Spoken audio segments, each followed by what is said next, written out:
January 12, 2025, St. Cloud, Minnesota. The snow falls in slow, deliberate spirals, blanketing the quiet suburban street in white. The street lights hum softly, their orange halos cutting through the winter haze. The cold bites deep, sharp enough to sting the lungs. A single sound breaks the silence, the muffled slam of a car door.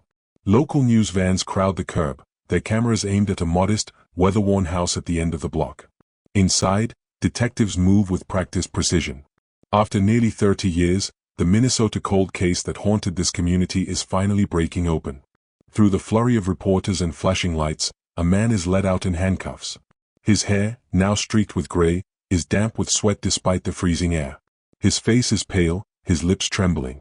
A lifetime has passed since that October night in 1995, but time hasn't erased what happened in the woods outside St. Cloud.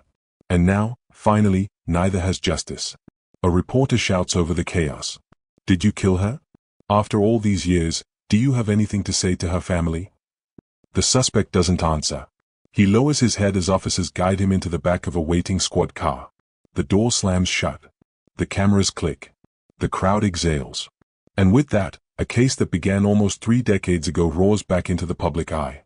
October 4, 1995, Shibboleth County, Minnesota. The woods are alive with the hum of crickets and the rustle of leaves. A damp autumn wind drifts across the treetops, carrying the distant sound of rushing water from the Mississippi River. A sheriff's deputy moves carefully through the underbrush, his flashlight slicing through the fog. The beam dances over gnarled roots and slick moss until it catches on something strange, an impression in the wet earth. A boot print. Fresh. The deputy slows, radio crackling softly at his shoulder. Unit 3, still no sign of her, tracking south by the creek. His voice trembles despite his training. This was supposed to be a missing persons call. A simple welfare check. But as each hour passes, the tone of the search changes. It's no longer about finding someone lost. It's about finding out what happened. And then he sees it. Something pale beneath the oaks, half hidden by fallen leaves. The deputy freezes, his breath clouding in the frigid air. Slowly, he steps closer, flashlight steady in one hand, the other instinctively hovering near his holstered sidearm. When the beam lands fully on the object, his stomach lurches. A shoe. Small. Worn. The lace is frayed. 10 feet farther, something worse, the shape of a body, curled unnaturally against the roots of an old elm tree. The deputy's breath catches as his radio slips from his hand and hits the damp earth. Dispatch. He swallows hard, forcing the words out. I've got her. God help us. I've got her. By dawn, the woods are crawling with investigators. The once quiet clearing becomes a war zone of flashing lights, yellow tape, and low murmurs. A young woman's life has been stolen, and the brutality of it stuns even seasoned detectives. The crime scene is puzzling. Her belongings are scattered in a radius that doesn't make sense. Her watch is missing. There are signs of a struggle, but no clear direction of flight. And then there's the strangest detail of all, something found beneath her fingernails. In 1995, it's little more than an oddity scribbled into a notebook. Today, we know it's DNA evidence. But back then? They're still years away from using it to solve cases like this. Present day, January 2025. A news anchor's voice plays over archival footage. Tonight, after decades of mystery, the Shibboleth County Sheriff's Office has confirmed the arrest of a 54-year-old man in connection with the 1995 murder of 23-year-old Jody Sue Husentrud. Investigators say a DNA breakthrough and newly surfaced evidence led to the arrest. Sources tell us the suspect has confessed. The camera cuts to the victim's mother, now in her 70s, standing outside the courthouse. Her voice shakes as she clutches a framed photo of her daughter. I prayed every night for this day.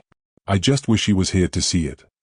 For nearly 3 decades, the case lay frozen, buried beneath unsolved leads, conflicting eyewitness accounts, and forensic limitations of the time.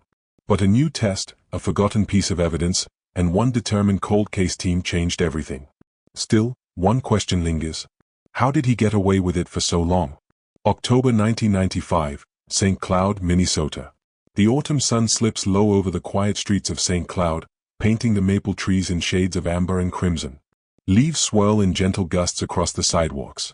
In the midst of this small-town calm, Jody Sue Husentrud, 23, walks briskly toward her shift at the local coffee shop. A messenger bag swings from her shoulder, and a notebook peeks out from the top, full of sketches and scribbled ideas. She's known around town as bright, kind, and relentlessly curious. Her friends describe her as the kind of person who notices details others overlook, the tiny way sunlight catches on a window, or the unusual angle of a bird in flight. She's the first to arrive at community events and the last to leave, always willing to lend a hand. Her dreams are simple, yet ambitious. She wants to attend college, pursue a career in graphic design, and travel, not just across Minnesota, but beyond the state, beyond the country. She keeps a worn journal filled with hopes and plans, doodles of places she wants to visit, and lists of people she hopes to meet. A day in her life. Friends remember her laughter easily filling a room. Samantha, a co-worker at the coffee shop, recalls. She had this way of making you feel like your day mattered. Even if it was pouring rain or you were having the worst morning, she'd make you smile. At home, her mother notices the little things, her daughter folding laundry while humming a tune, sketching a design for a school project in her bedroom, or meticulously planning her next weekend with friends. She had routines, yes, but routines full of life. Her nights were spent at the local library or at coffee shop shifts, her friends teasing her about how she could never just relax. Her weekends, though, were for adventure, hiking in the woods outside St. Cloud, taking photographs, or exploring small-town festivals. She loved the town she grew up in, despite dreaming of places beyond its borders. Family and community ties. Her family was close-knit. Sundays were for brunch at her parents' house, a tradition she never skipped. Her younger brother remembers racing her to the car after school, trying to beat her to the couch. She was protective, nurturing, and fiercely loyal. She wasn't just my sister, he says years later, voice still cracking. She was my best friend. She made you want to be better just by being around her. Neighbors remember her as the girl who always helped elderly neighbors carry groceries, or the one who stopped to chat with a stranger if they seemed lost. The community felt her absence immediately when she went missing, a kind of quiet, persistent tension settled over the streets. Even at 23, she was already leaving a mark. People weren't just mourning a young life cut short, they were mourning the ripple of goodness she left behind. Hopes, dreams, and vulnerabilities. In her journals and conversations, she often expressed curiosity about the world, mingled with a healthy streak of caution. She had trust, but not blind faith. She questioned motives, evaluated situations, and had learned early not to take people at face value. This makes the events of October 1995 even more chilling. A woman so aware of the world, so careful, vanished into it in a way that felt impossible, even in hindsight. Some friends remember small red flags, late-night phone calls from someone who seemed off, or unexplained messages that made her pause. At the time, they were easily dismissed. Looking back, these minor incidents would be pieced together like threads in a tangled web of deceit. Subtle foreshadowing of the suspect.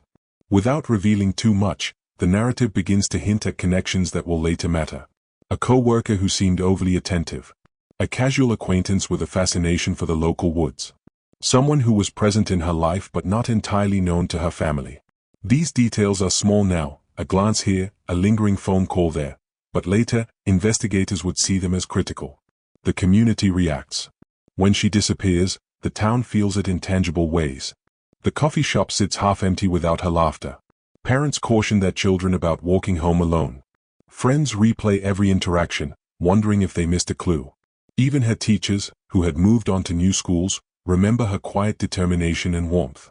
A high school friend recalls. She was the kind of person who made you think the world was bigger than it felt. And then, she was gone. Just like that. This is why the case would grip Minnesota for decades, not because she was famous, but because she represented something everyone felt they had lost: safety, innocence, and the comfort of a community that believed it could protect its own. October 3rd to 4th, 1995, St. Cloud, Minnesota. The day begins like any other for Jody Sue Husentrud. The morning sun filters through the blinds, landing on her face as she stretches awake in her small bedroom. The faint hum of traffic outside mixes with the aroma of coffee from the kitchen downstairs. She lingers over breakfast with her mother: toast, scrambled eggs, a few sips of juice.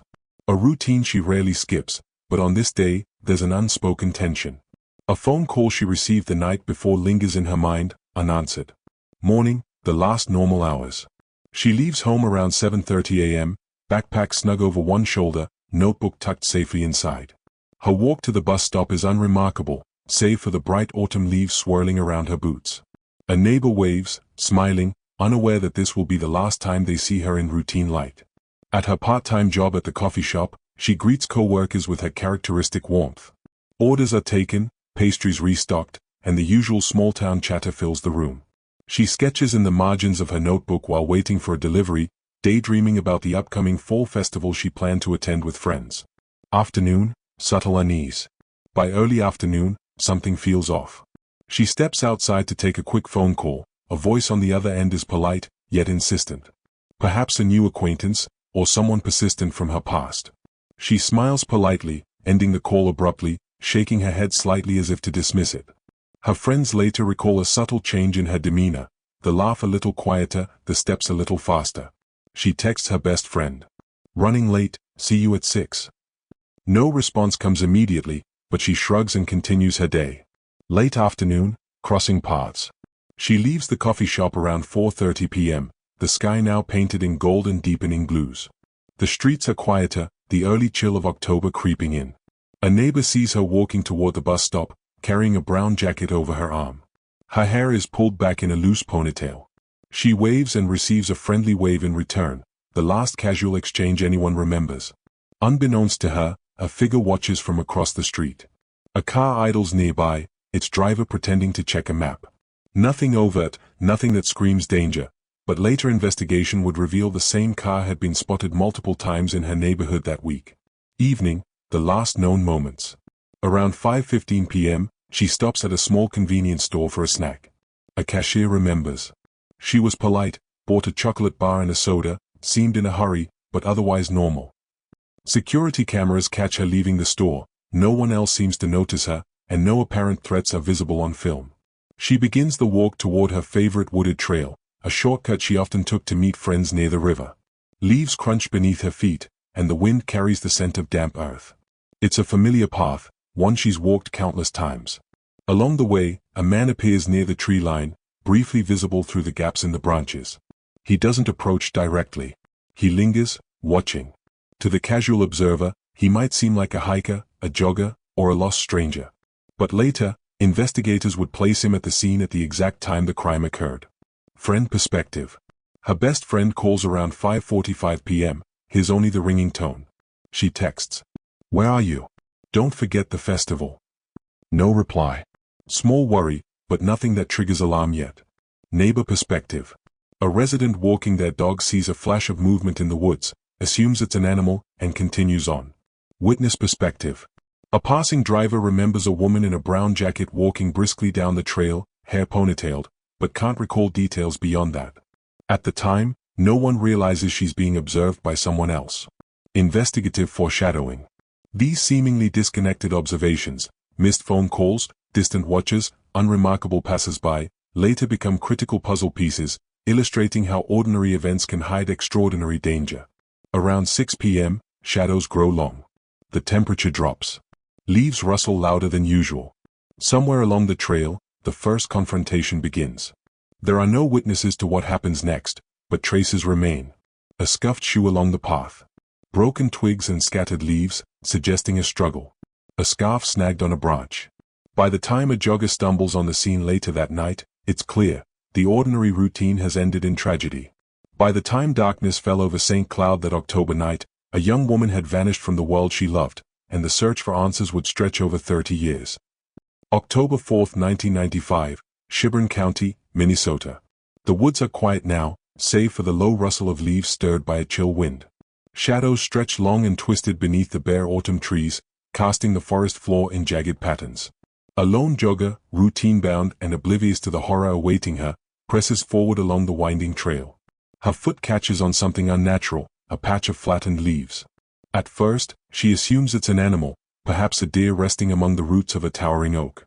But as she steps closer, the shape becomes unmistakable, a human figure, pale and still, partially hidden beneath the detritus of fall. The jogger freezes. Heart hammering, stomach lurching, she fumbles for her cell phone. Her fingers shake violently as she dials 911. I think, they're lying there, please, you have to send someone.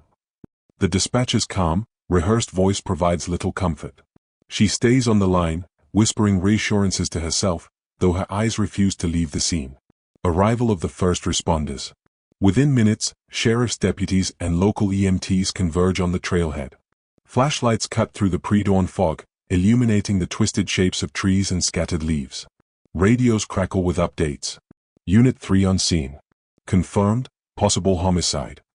The deputy who first discovers the scene steps cautiously, flashlight scanning every inch.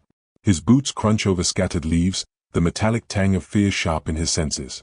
God no, he mutters under his breath. The body is in a curled position, half concealed by fallen branches. Clothes are rumpled, one shoe missing, and personal items strewn in a wide radius. The scene is chaotic, almost intentionally misleading, as if whoever committed the crime wanted it to confuse the eye. Sensory details and emotional weight. The air is thick with the scent of damp earth, decaying leaves, and something more metallic, blood. The wind moans through the treetops, carrying the sounds of snapping twigs and distant animal cries. Investigators note the unnatural positioning of the body and the odd placement of the victim's belongings, wallet half hidden beneath a bush, a scarf snagged high on a branch. Every detail becomes a potential clue. Broken branches suggesting a struggle. Scuff marks in the mud leading toward and away from the scene. Scratches beneath the victim's fingernails, almost imperceptible, that hint at a desperate attempt to fight back. Despite the horror, the scene is oddly quiet, the surrounding forest bearing witness to a crime that would haunt the county for decades. Witness reactions. The jogger, still trembling, is ushered away to provide a statement.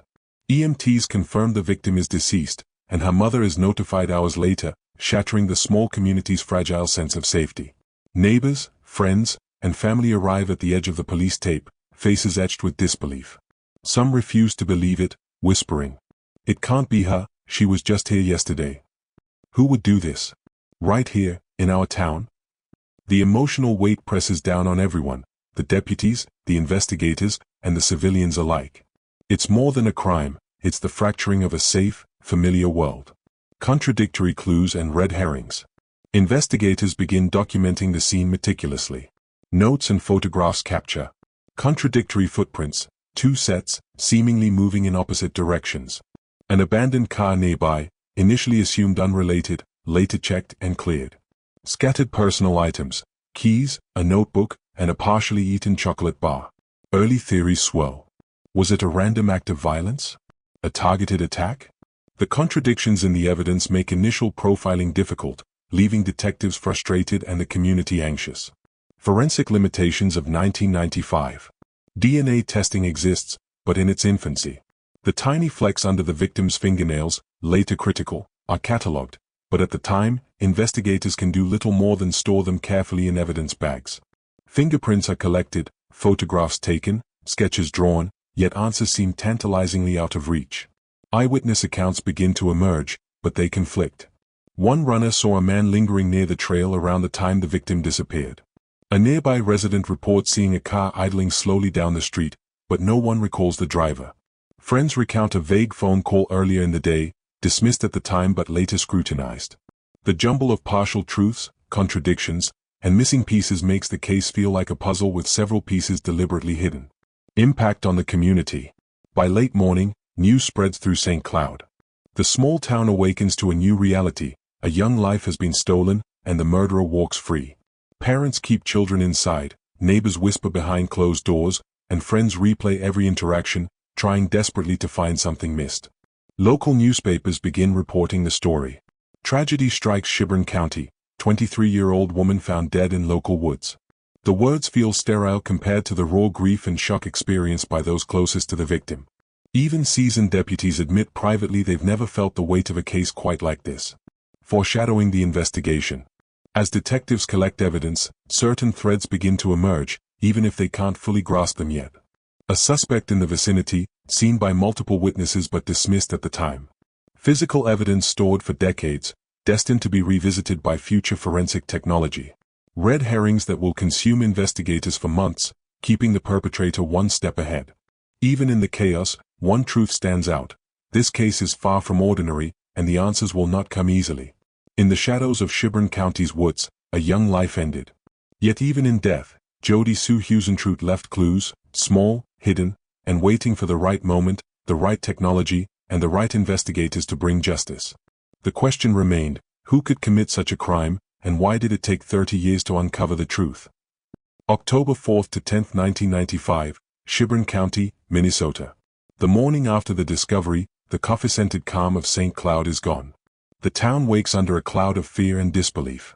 Sheriff's deputies, forensic technicians, and detectives comb the area, taking photographs, measuring footprints, and cataloging every item found at the crime scene. Every detail, no matter how small, could hold a key. Police procedure and early leads. Detectives start by interviewing friends, family, and co-workers. They reconstruct the victim's last day, morning routines, school assignments, conversations at work, and the phone call she received that afternoon. Notes are meticulous. Small inconsistencies begin to emerge. A co-worker recalls her acting slightly nervous before leaving the coffee shop. A neighbor reports seeing a suspicious car parked near her apartment in the days leading up to her disappearance. Friends mention an acquaintance who had been unusually persistent in contacting her. The investigators document each lead but quickly encounter the limitations of 1995 forensic science. DNA testing is slow, fingerprint database is incomplete, and small fibers or trace evidence can't yet be matched to a suspect efficiently. Detective Jeannie, we're running blind with this one. Every witness sees a different version of the same day. Eyewitness contradictions and rumors. As police canvass the neighborhood, conflicting reports begin to appear. One neighbor insists she saw the victim near the woods around 5:30 p.m.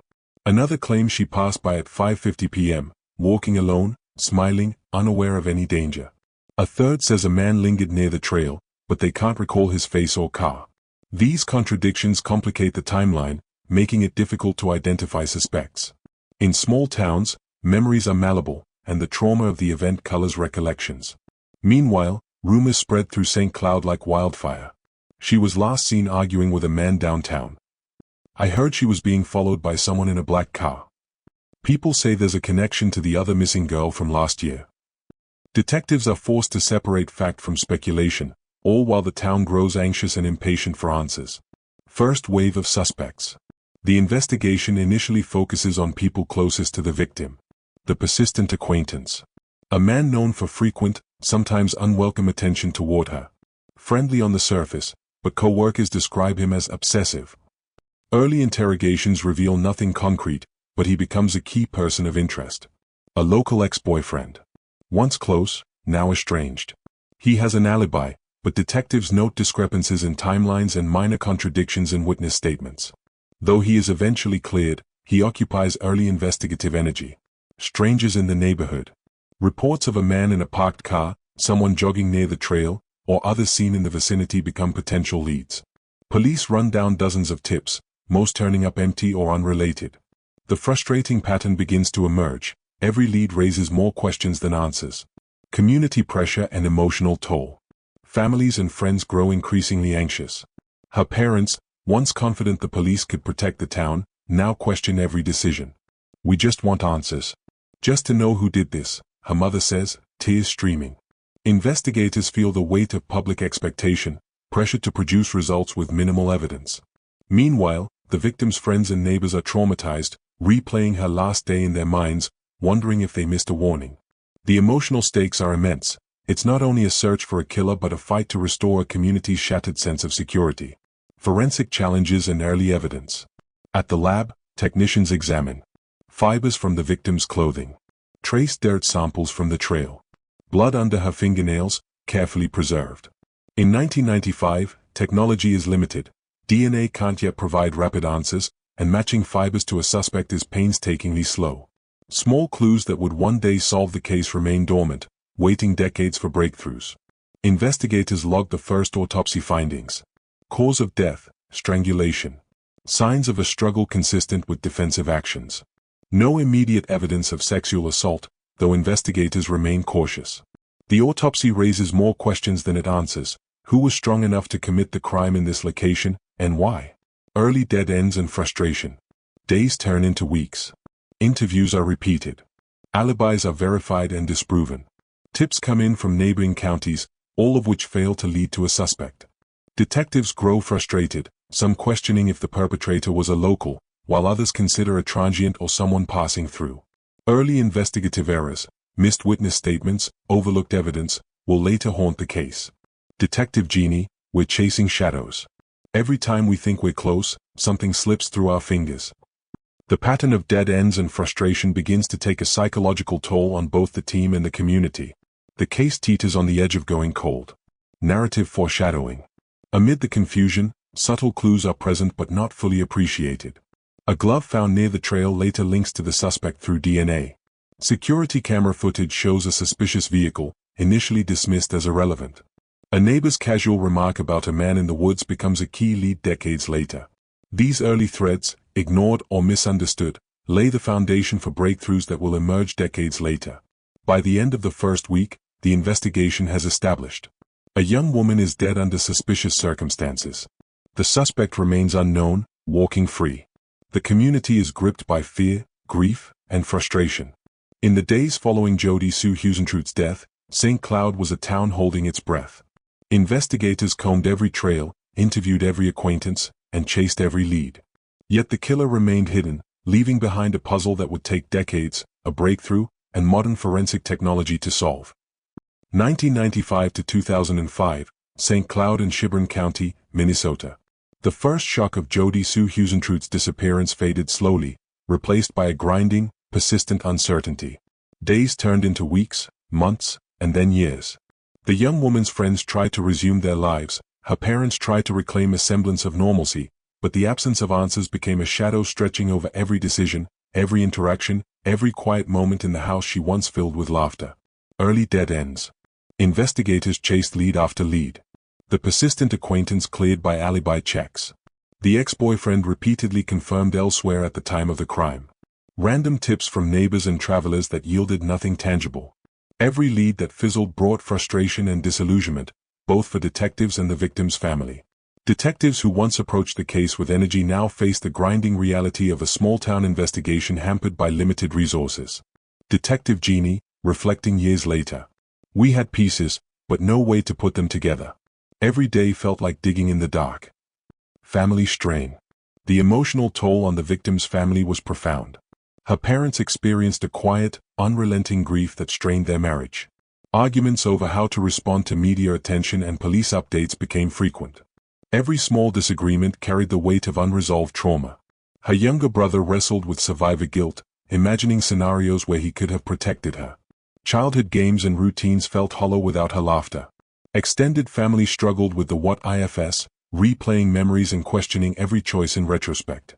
Family friends recall the small ways the grief manifested, her mother pacing the living room in the early morning hours, flipping through her daughter's journal, looking for clues, her father staring at the empty chair at Sunday brunch, unable to talk about what had happened without breaking down. The police updates offered little comfort. Monthly calls with detectives often ended with vague reassurances and an unspoken frustration.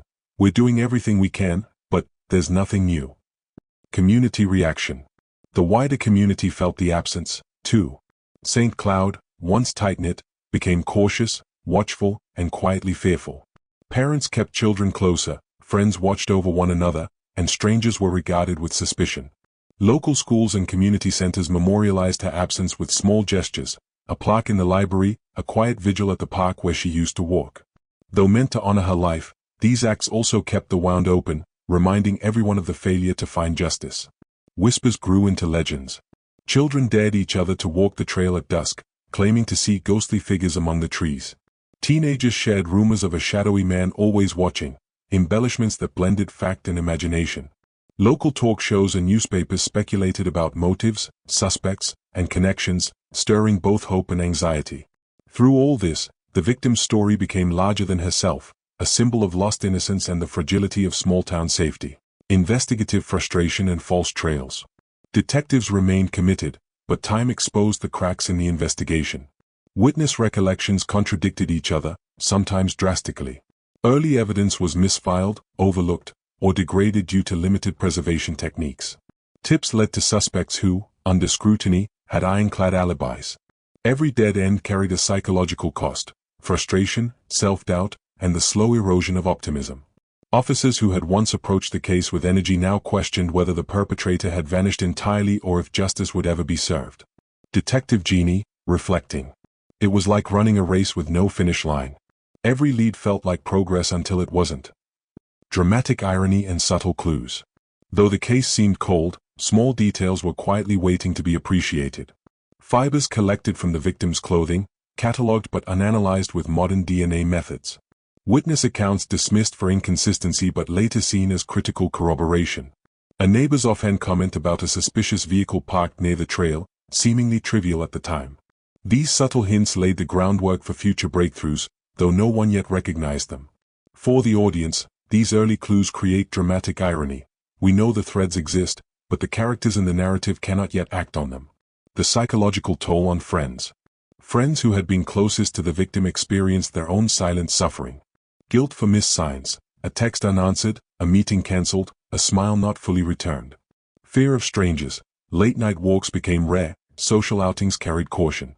Lingering anxiety, every call in the night, every unfamiliar car in the driveway, sparked dread. A best friend recalls. You think it'll get better with time. But it doesn't. Every holiday, every birthday, every ordinary day reminds you that she's not here, and no one knows why. These moments humanize the broader impact of unsolved crimes. They ripple outward, touching everyone connected to the victim. Long-term effects and case becoming cold. By the early 2000s, the case was officially categorized as cold. Investigative activity slowed, though files remained open and evidence carefully preserved. Police could do no more than wait for new technology, a witness, or a confession. Community vigilance decreased but never disappeared entirely. Local residents continued to whisper about the victim, speculate about motives, and pass down warnings to younger generations, don't walk alone in the woods. Meanwhile, the victim's family continued to grieve in silence, hoping that someday, someone would uncover the truth. Letters to police, newspaper columns, and appeals on local radio kept the case in public consciousness, but hope was fading slowly with each passing year. Despite the dead ends and fading leads, small threads endure. Stored evidence, unused in the 1990s, would later be re-examined with advanced DNA techniques. Witness accounts, once dismissed, would later converge to point toward a suspect. The community's collective memory ensures that the case is never truly forgotten. For viewers, these details plant seeds of future breakthroughs. Patience, persistence, and new technology will eventually bring clarity to decades of uncertainty. The scene closes with a family visiting her grave years later, flowers wilting in the harsh Minnesota cold. They kneel quietly, speaking words left unsaid for decades. We'll never stop looking. We'll never forget you. The camera pulls back, showing the empty woods she once loved, now silent, mysterious, and waiting. Years of silence, frustration, and false leads could not erase her presence. The threads of the past lay tangled and dormant, waiting for the day when new eyes, new technology, and relentless determination would finally bring answers. In the years after Jody Sue Husentrud's disappearance, St. Cloud settled into an uneasy rhythm. Life went on, but the woods she once walked daily became a repository for fear and speculation, a place where the line between reality and imagination blurred. What started as grief and concern evolved into stories whispered between neighbors, teenagers, and families, stories that gave the town its own folklore surrounding the young woman's fate. Whispered stories and folklore. Children dared each other to approach the trail where she vanished. If you go there at dusk, you can hear her footsteps, or maybe it's just the wind. Parents laughed nervously, warning their children not to wander, but the thrill of the unknown was irresistible. Over time, the tale became a rite of passage for teenagers, a cautionary story wrapped in excitement. Local teens embellished the story with phantom sightings and eerie encounters. Glimpses of a shadowy figure moving between the trees. Rustling leaves where no wind blows. A distant whistle or voice that seems familiar yet disappears instantly. These stories, while fictionalized, kept the memory of the victim alive and instilled a persistent sense of unease in the town. The role of adults in the myths. Adults contributed in quieter, more subtle ways. Conversations at grocery stores, bars, and church basements included hushed speculation. Some say it was someone who knew her, someone close to home. I heard a man moved into the area just days before she disappeared. People say there's a connection to the other missing girl from a few towns over. Even if untrue, these stories permeated community consciousness, shaping the collective fear and suspicion. Investigators often struggled to separate useful leads from rumor, as every tale had at least a kernel of truth buried inside. Media influence. Newspapers and local news coverage contributed unintentionally to the myth-making. Headlines, sensationalized by fear and curiosity, fueled speculation. Vanished in the woods, St. Cloud mystery deepens. Who is watching? Teen girl disappears near trail. Reporters interviewed neighbors who offered vague sightings or suspicions, which became part of the law. These accounts, though often inaccurate, became embedded in the collective memory, blurring fact and fiction. Urban legends take root. By the early 2000s, St. Cloud's Woods had acquired a reputation. Teens shared stories of the figure in the brown jacket, loosely based on witness descriptions. Parents warned that anyone wandering alone could vanish as she did, turning the woods into a symbol of danger. Some began claiming supernatural connections, voices in the wind, mysterious lights, or shadows that moved independently. Even decades later, these urban legends intertwined with truth, creating a narrative layer that kept the case alive in public consciousness. The psychological function of myths. These myths served a dual purpose. Processing fear. The community, unable to control or solve the crime, created stories to make sense of the unknown. Preserving memory. Though embellished, the legends ensured the victim was not forgotten. Detectives observed these stories with cautious interest. While most were inaccurate, some contained overlooked factual details, such as the timing of sightings or descriptions of suspicious figures. Years later, these small kernels would become critical in piecing together the case. Interviews reflecting local memory. A longtime neighbor recalls. "We all knew she was gone, but walking near the trail, you felt like someone was watching. We didn't know who or what, just that something had changed." A former teen who grew up in St. Cloud adds, "We dared each other to go there, thinking it was fun. But even then, we knew it wasn't just a story, there was real danger. And we never forgot her name." Through these accounts, viewers see how a community grapples with trauma, how stories become coping mechanisms, and how fear can shape memory and legend over time. Beneath the folklore, the narrative drops subtle clues for the audience. Witnesses recall suspicious vehicles or figures, previously dismissed. Small details, like a scarf caught on a branch, become markers that will later match forensic evidence.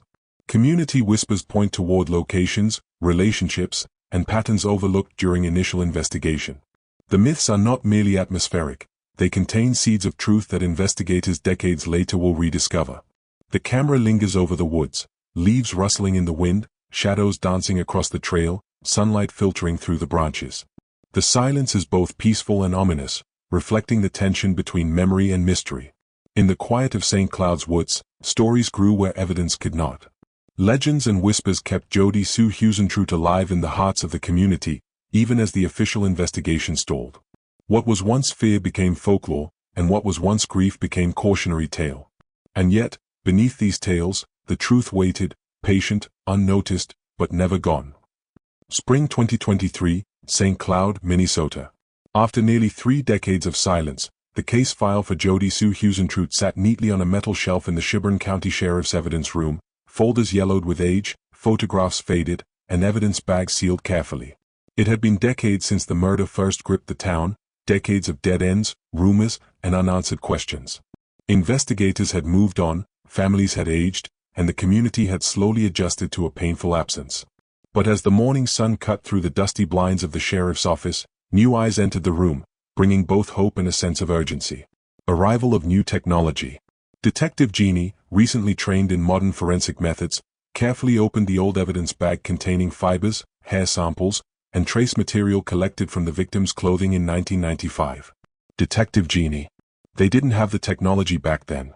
What we can do now, it's like turning on the lights in a room that's been dark for 30 years.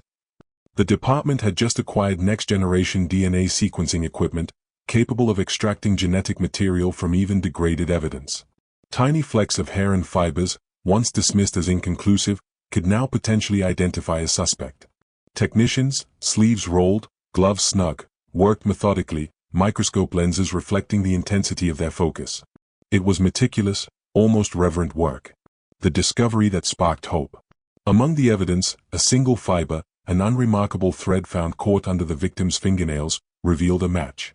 Not immediately to a person, but to a partial DNA profile stored in a national database, one that had been recently expanded to include convicted felons, arrest samples, and unidentified profiles. The first indication that the case might finally progress arrived like a whisper, almost missed, a small alert blinking on a lab computer screen. "Technician, detective, you'll want to see this. We may finally have a lead." He leaned over, staring at the profile. It wasn't a full match yet, but it was enough to justify reopening old interviews and revisiting early leads. Deathbed confession, a secondary catalyst. While DNA alone provided a new scientific lead, a separate tip simultaneously arrived, sparking media attention and renewed community interest. An elderly local, bedridden and haunted by decades of guilt, reached out to law enforcement with a confession. "I've carried this too long. I saw something the night she disappeared, something I didn't report." Though the confession didn't directly identify the killer, it contained specific details only someone present could know: the location of personal items, the sequence of events, and subtle observations that confirmed the original investigation's accuracy. Detectives recognized immediately that these combined events, the DNA lead and corroborated confession, could finally crack the case wide open. Reactions in the community. Word spread quickly through St. Cloud. Families of the victim, now decades older, received calls from the sheriff's office. "We may finally know who was responsible. We're reopening the investigation." Emotions were raw: tears, relief, and cautious hope mingled. Friends who had long buried grief found themselves suddenly confronted with the past, and the town collectively felt a mixture of anticipation and fear.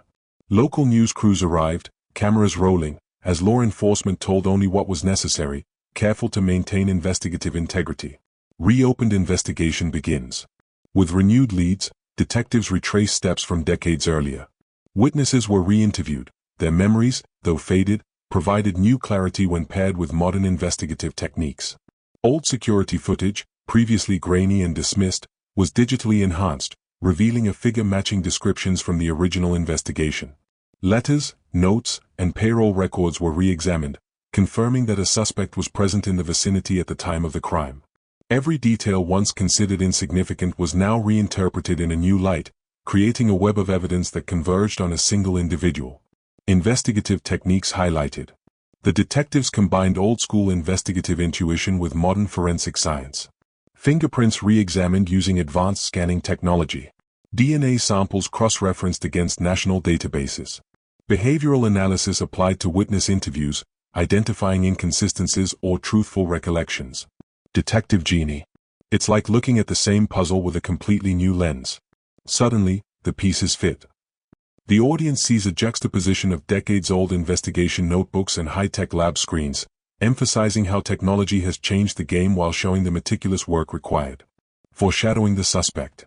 While detectives close in, subtle hints suggest the suspect's unraveling.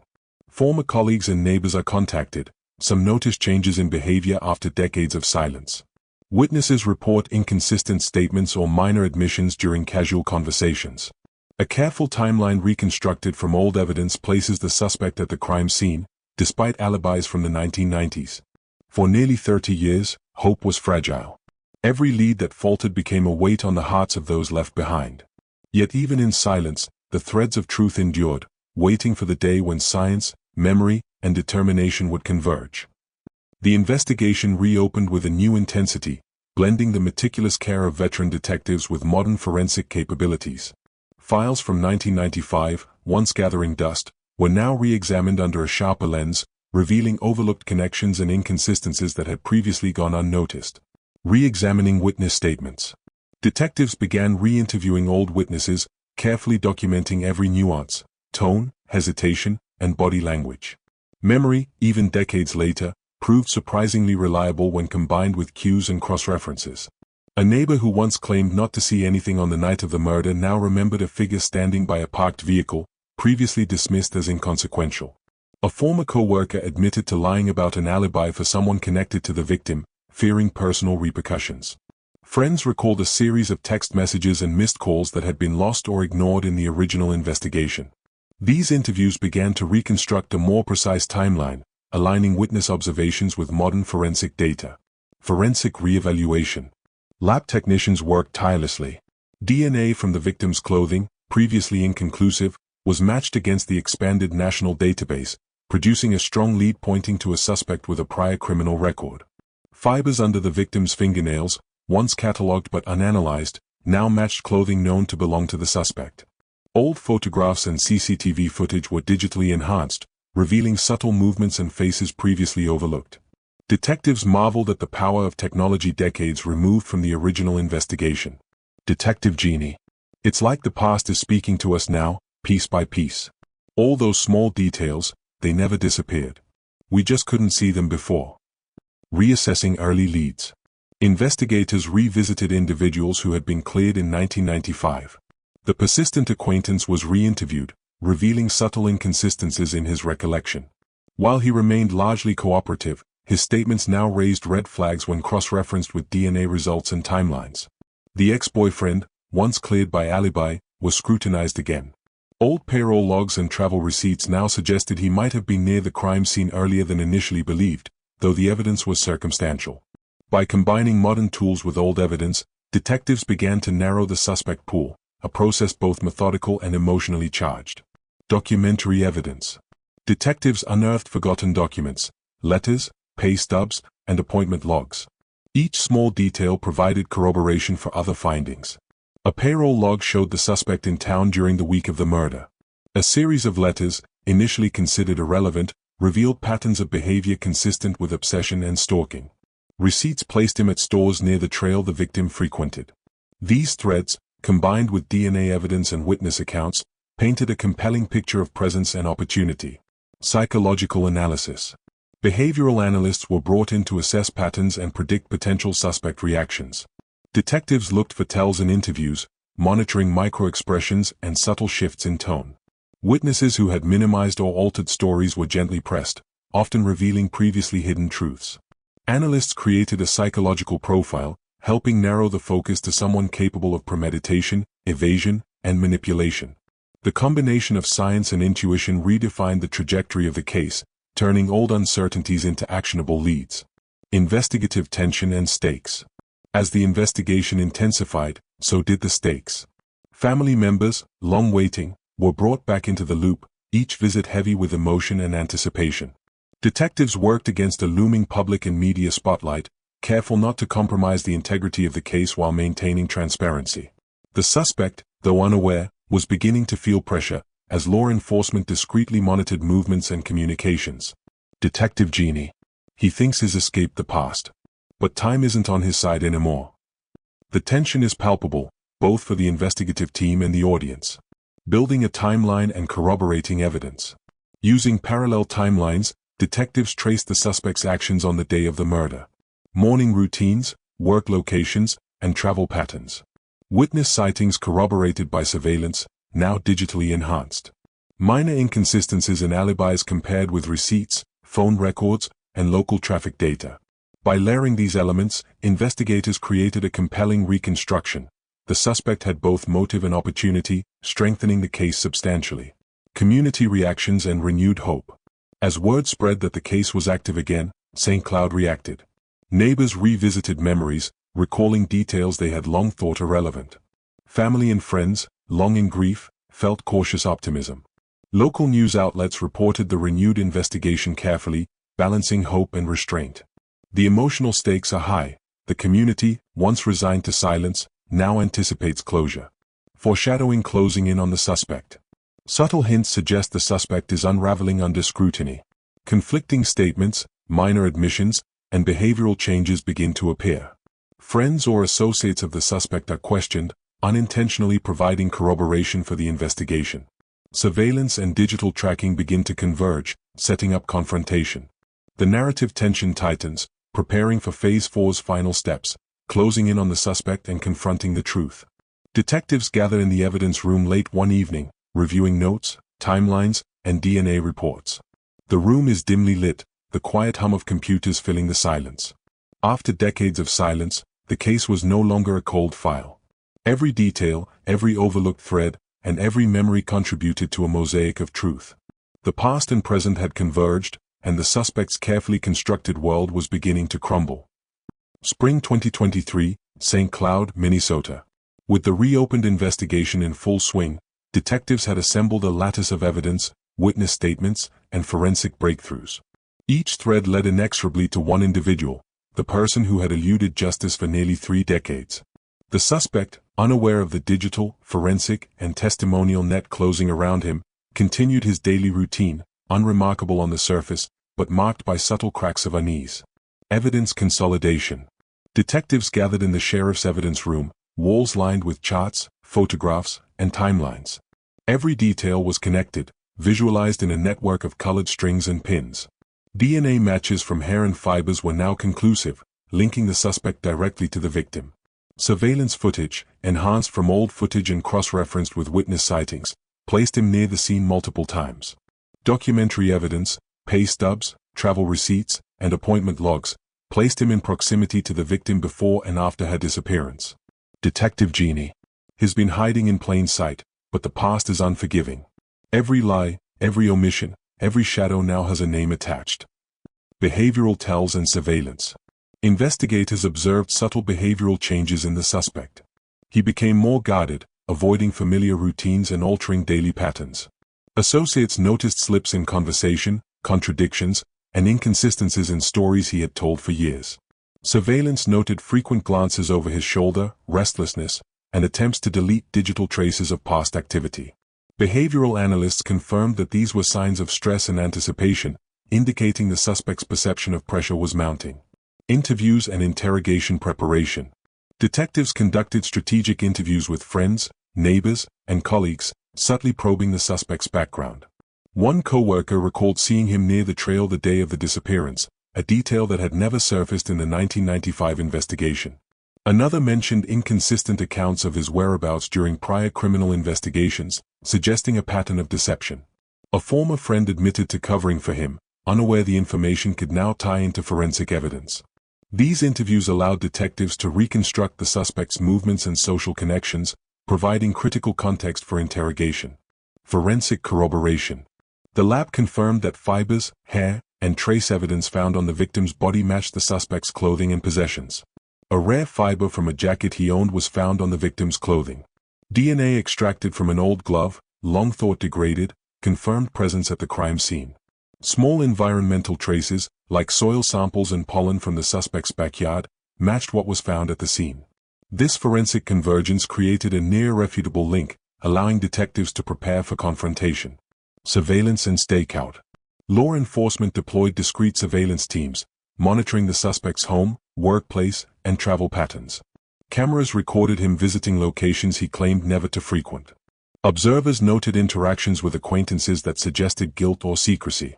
Detectives compiled footage alongside old evidence, revealing patterns consistent with premeditation and concealment. Detective Genie. Everything lines up. He's starting to feel the walls closing in, and we're ready to be there when he realizes he can't escape anymore. Psychological pressure. As the investigation tightened, the suspect began to show signs of unraveling. He became paranoid, frequently checking locks, deleting emails, and avoiding social interactions. Minor confrontations elicited overreactions, demonstrating emotional instability.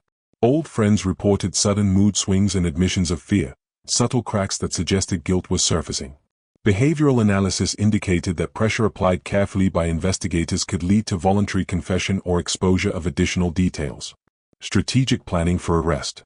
Detectives prepared for coordinated apprehension.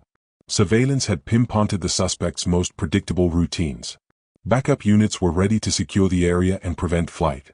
Interview plans were finalized to maximize psychological leverage, combining evidence presentation with subtle interrogation techniques.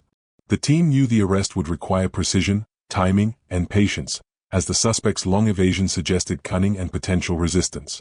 Community and family anticipation. The victim's family, long burdened by uncertainty, were kept informed with careful discretion.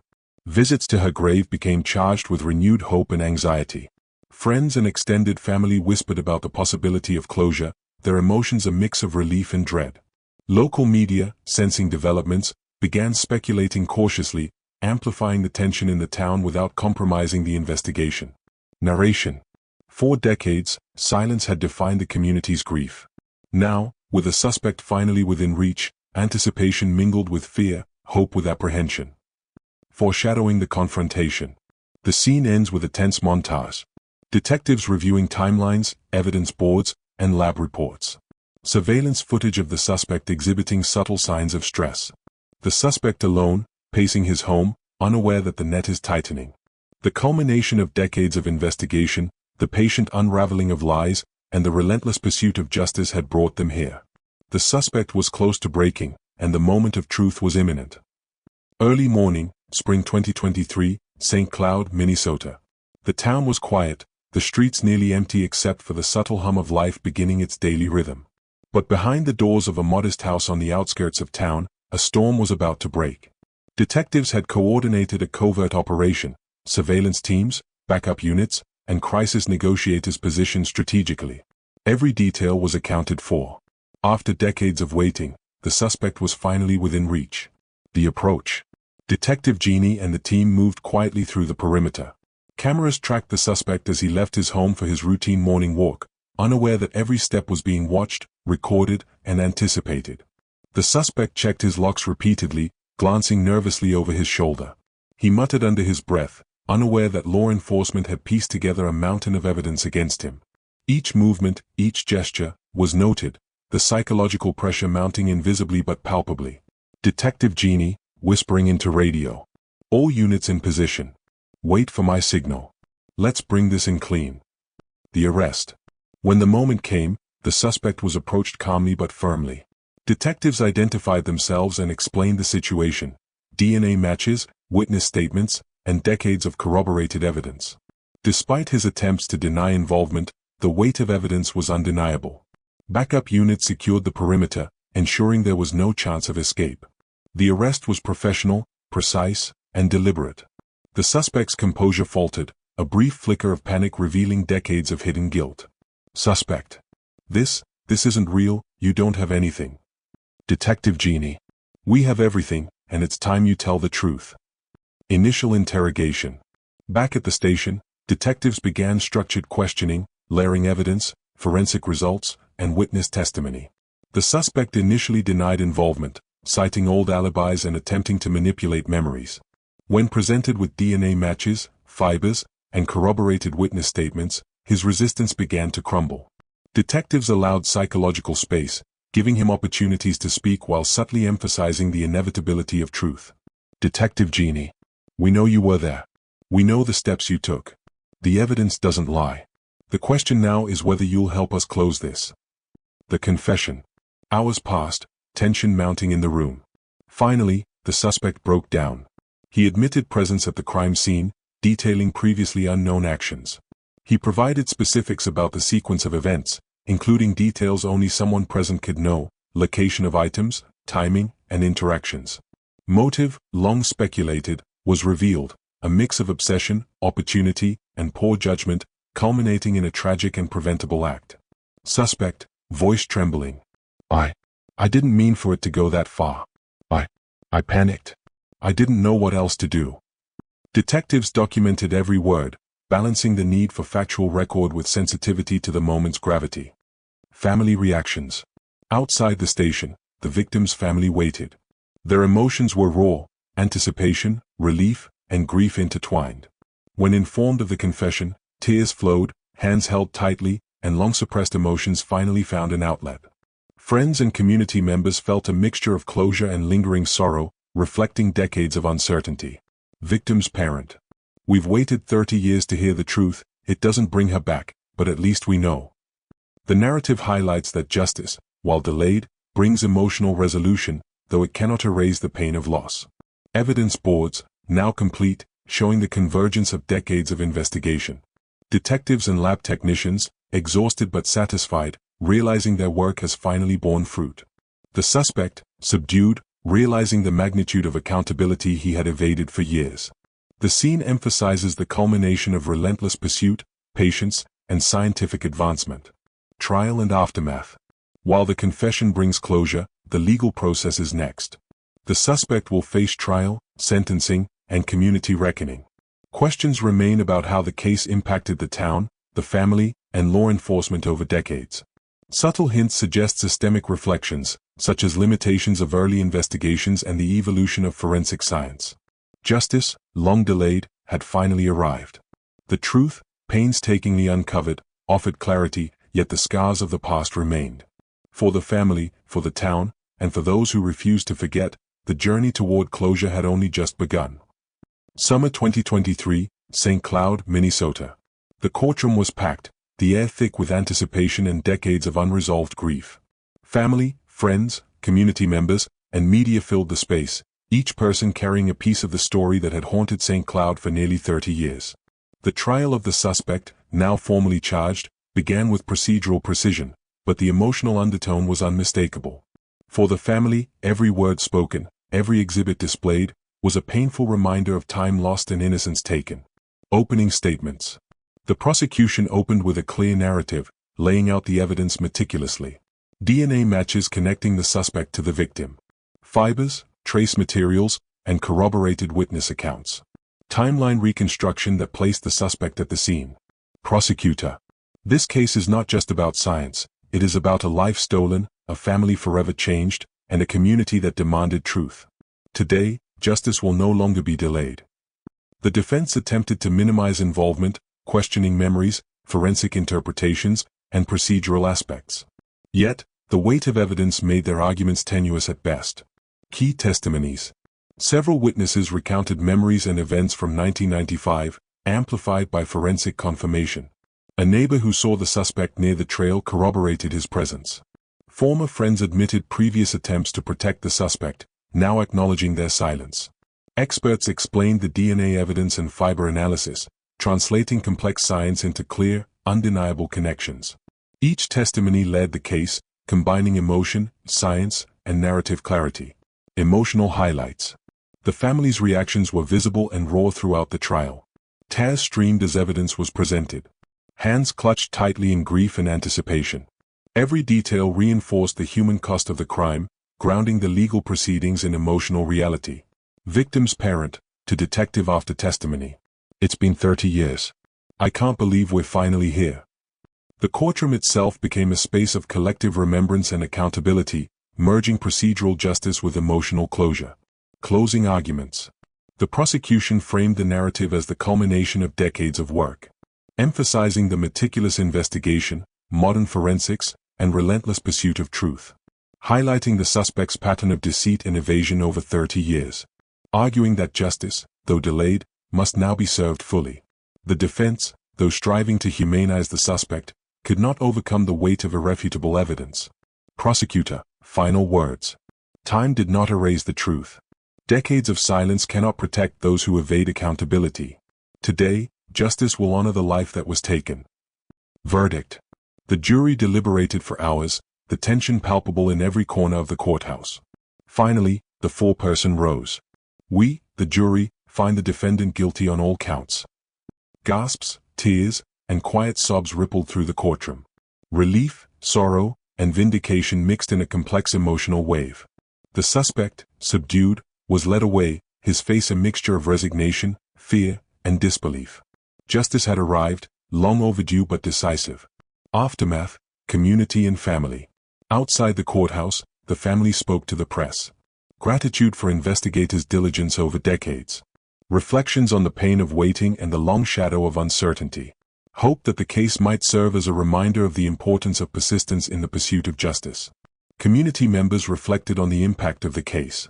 Neighborhoods, once haunted by suspicion, felt a sense of closure.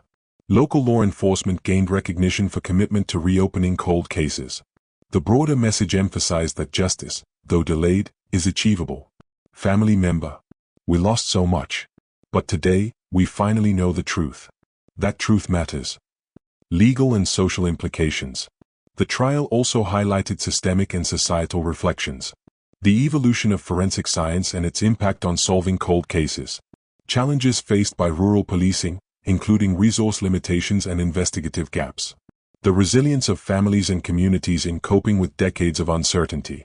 Experts suggested that this case might serve as a template for other long unsolved crimes, demonstrating the value of persistence, modern science, and community cooperation. As the courthouse emptied, the narrative lingered on the emotional resonance of justice realized. The victim's family visiting her grave, hands intertwined, speaking quietly. Detectives reviewing evidence boards one last time, reflecting on decades of work and persistence. The community absorbing the finality of the case, yet carrying the memory of loss forward.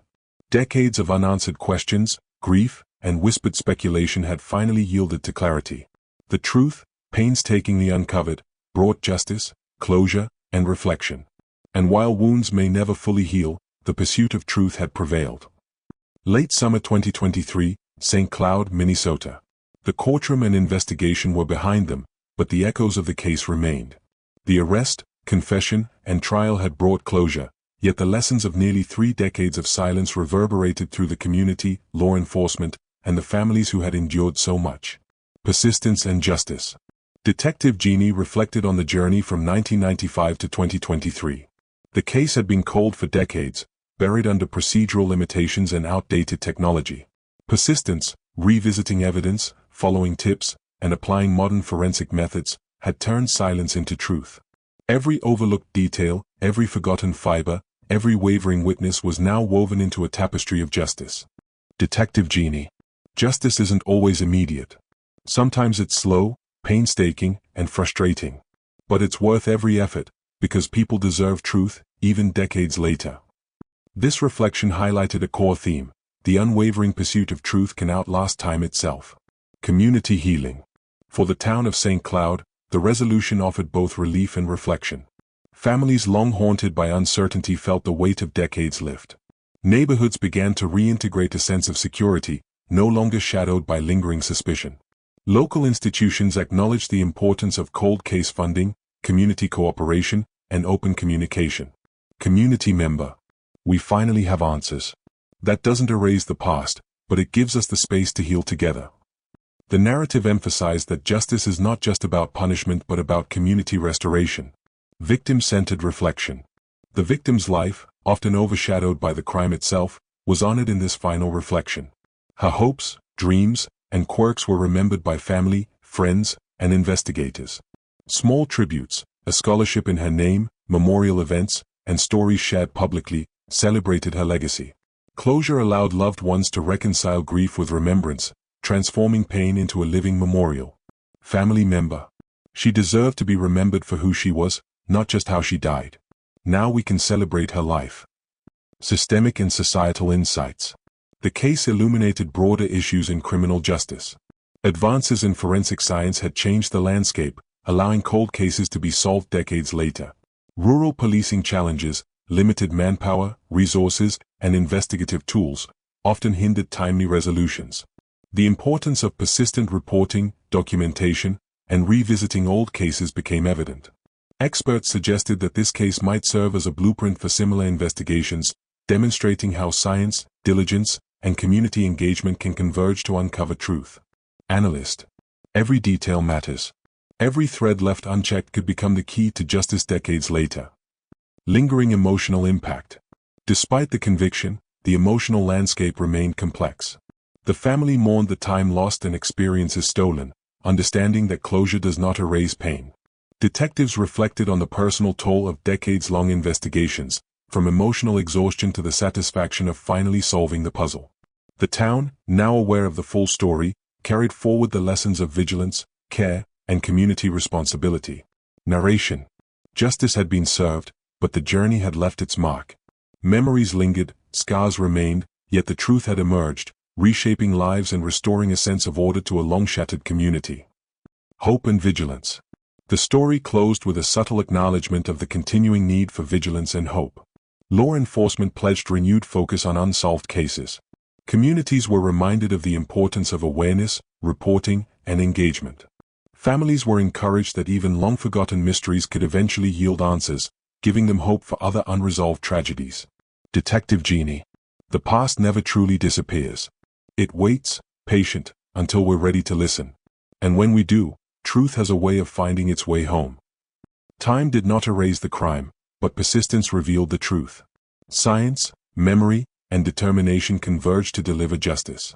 Lives were forever changed, grief transformed into closure, and a community reminded that even in darkness, light eventually finds a way. The story may end here, but its lessons echo forward, a testament to hope, vigilance, and the unwavering pursuit of justice. Late evening, St. Cloud, Minnesota. The courthouse lights dimmed, the town settling into an uneasy calm. The recent conviction had brought closure, but for detectives, the work never truly ended. Files were closed, evidence boards cleared, but the hum of incoming cases never ceased. Detective Jeannie sat alone in the now empty evidence room, reviewing timelines and photographs from the past investigation one last time. The room was silent except for the faint buzz of fluorescent lights and the hum of a computer. His eyes lingered on the final photograph of the victim, a reminder of the lives lost and the work that remained to protect others. The call that changes everything. The quiet was broken by a ringing phone at the edge of the desk. The detective answered. Dispatcher. Detective, we've received a report. It's unusual. It's connected to a missing person case from 10 years ago, but there's something more. The detective's brow furrowed. The details were sparse, a location tied to multiple unsolved disappearances, odd symbols painted nearby, and evidence suggesting the perpetrator may be linked to past cases. Detective Jeannie mutters to self. You've got to be kidding me, not another one. Subtle foreshadowing of the new case. The camera follows the detective as he gathers a team. Officers reviewing maps and past incident reports, connecting locations and times. Old evidence being dusted off, files reopened and cross-referenced with the new reports. A single pattern emerging, one subtle thread tying multiple disappearances together, hinting at a network or repeat offender. The atmosphere is tense, uncertainty, urgency, and dread mingle, suggesting that the next investigation could be even more complex and dangerous. Hints of deception and mystery. The scene cuts briefly to a shadowed figure elsewhere in town. Observing the detective, aware that the case is reopening. Leaving cryptic messages at a location tied to the new disappearance. A reminder that evil can be patient, waiting for decades to be exposed.